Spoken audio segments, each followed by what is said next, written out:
नमस्कार, स्वागत है। आज हम कैंडलस्टिक पैटर्न्स को सिर्फ पहचानेंगे नहीं, बल्कि उनके पीछे छिपे मार्केट के मनोविज्ञान, मतलब कि बायर्स और सेलर्स की सोच को समझने की कोशिश करेंगे। तो चलिए बिना देर किए शुरू करते हैं। अक्सर ऐसा होता है ना कि हम चार्ट्स देखते हैं और कैंडलस्टिक पैटर्न्स के एक समंदर में खो जाते हैं। इतने सारे पैटर्न है, समझ ही नहीं आता कि कौन सा सच में काम करता है और कौन सा नहीं। ये सारी जानकारी कई बार हमें और भी ज्यादा कंफ्यूज कर देती है। तो आज हम क्या क्या देखने वाले हैं। सबसे पहले बात करेंगे कि इतने सारे पैटर्न्स की उलझन से कैसे निकलें।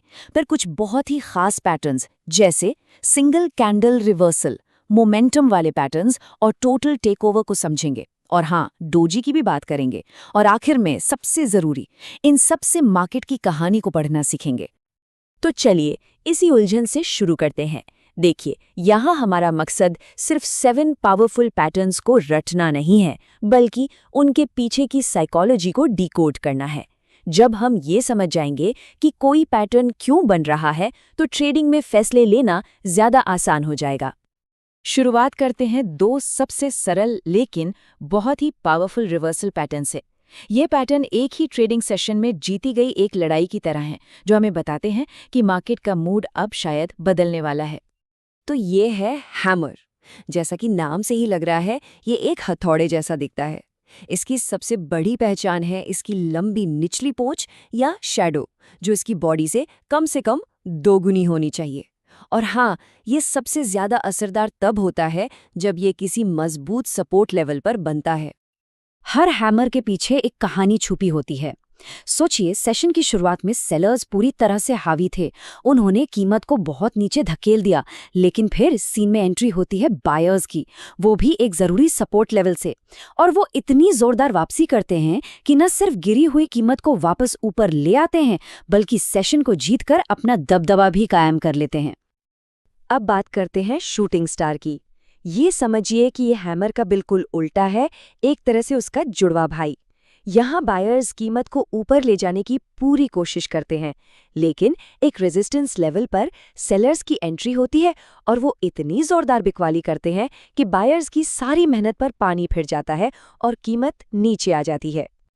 तो अगर हम दोनों को साथ में देखें तो कहानी बिल्कुल साफ है। हैमर एक बुलिश रिवर्सल है जो सपोर्ट पर बनता है और जिसमें बायर्स जीतते हैं।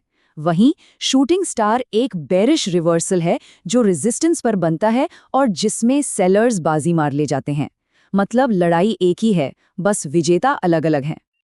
अच्छा, तो ये तो हुई एक दिन की लड़ाई की बात।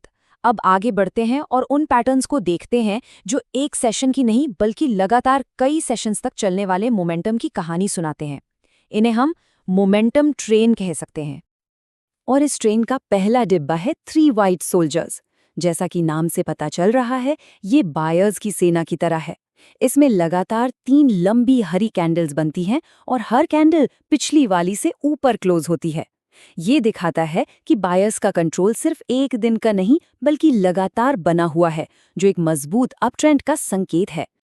अब एक सवाल, जरा सोचिए, ज्यादा पावरफुल सिग्नल कौन सा है? एक अकेला हैमर जो एक दिन की लड़ाई में बायर्स की जीत दिखाता है, या फिर 3 वाइट सोल्जर्स जो लगातार 3 दिन तक बायर्स का दबदबा दिखाते हैं? जवाब काफी सीधा है ना? 3 वाइट सोल्जर्स। क्यों? क्योंकि ये एक दिन की नहीं बल्कि पूरे 3 सेशन की मजबूती दिखाता है। मतलब बायर्स का इरादा पक्का है और मोमेंटम काफी स्ट्रांग है। और हाँ, जैसे व्हाइट सोल्जर्स हैं, वैसे ही 3 ब्लैक क्रोज भी हैं। ये बिल्कुल उल्टी कहानी बताते हैं।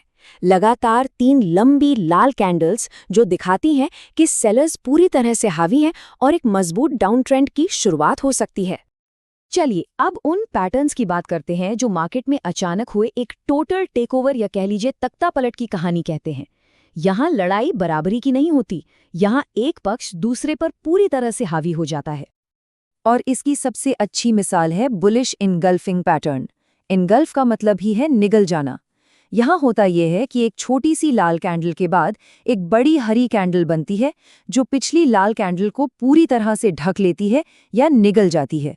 ये सपोर्ट लेवल पर होता है और दिखाता है कि बायर्स ने अचानक आकर पूरा कंट्रोल अपने हाथ में ले लिया है। इसके पीछे की साइकोलॉजी एकदम साफ है। पहले सेलर्स का थोड़ा बहुत कंट्रोल था, जो उस छोटी सी लाल कैंडल में दिखता है, लेकिन फिर बायर्स इतनी जबरदस्त ताकत के साथ आते हैं कि वो सेलर्स के सेंटिमेंट को न सिर्फ खत्म करते हैं बल्कि उसे पूरी तरह से उलट कर रख देते हैं। ये एक टोटल टेकओवर है। तो बुलिश इनगल्फिंग की तरह ही बेरिश इनगल्फिंग भी होता है।